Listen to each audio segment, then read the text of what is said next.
Far out in the middle of the Pacific Ocean, thousands of kilometers away from any continent, lies one of the most isolated places on Earth, a small triangle of volcanic rock known as Easter Island.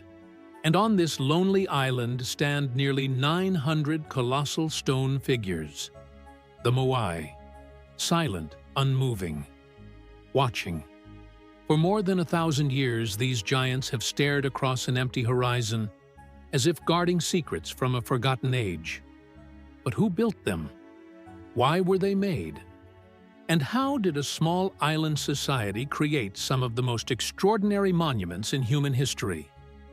The story begins around the year 1200 CE. The first Polynesian settlers, navigating the open ocean in wooden canoes, arrived on this remote island. Isolated from the world, they formed a unique culture, the Rapa Nui.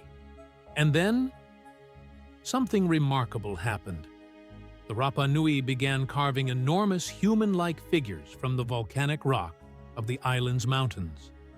Some stood 10 meters tall, some weighed as much as 80 tons, yet each one carried the same expression, a calm, stern, almost supernatural presence.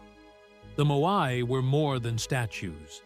They were ancestors brought to life in stone, symbols of power, protection, and connection to the spiritual world. But the greatest mystery is not their meaning. It is how they were moved.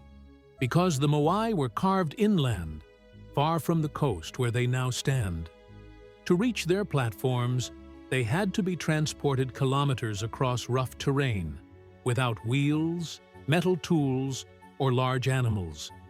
Some researchers say the Rapa Nui used wooden sledges. Others believe ropes and sheer human strength. But an even stranger idea has emerged. The statues walked.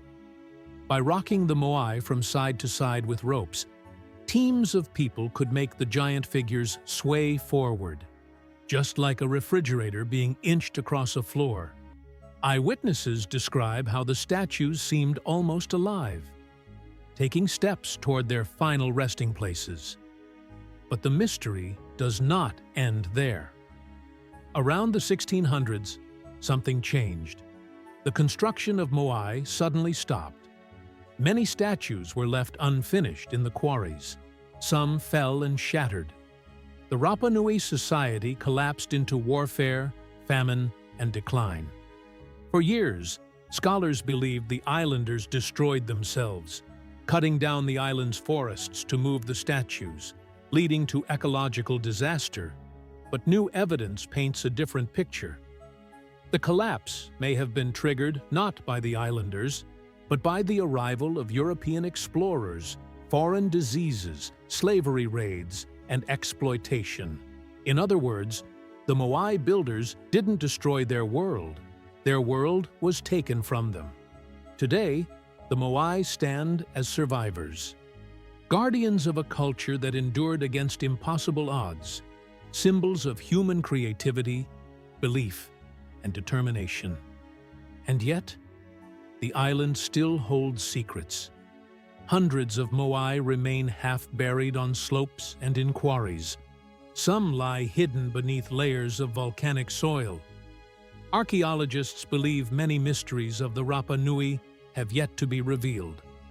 On a remote island in the vast Pacific, giant stone ancestors continue to watch over their land, silent witnesses to a story that spans centuries. A story of ingenuity, of survival, and of one of humanity's most haunting creations. The Moai remind us of a simple truth. Even in the most isolated corner of the earth, humans dream big enough to move mountains.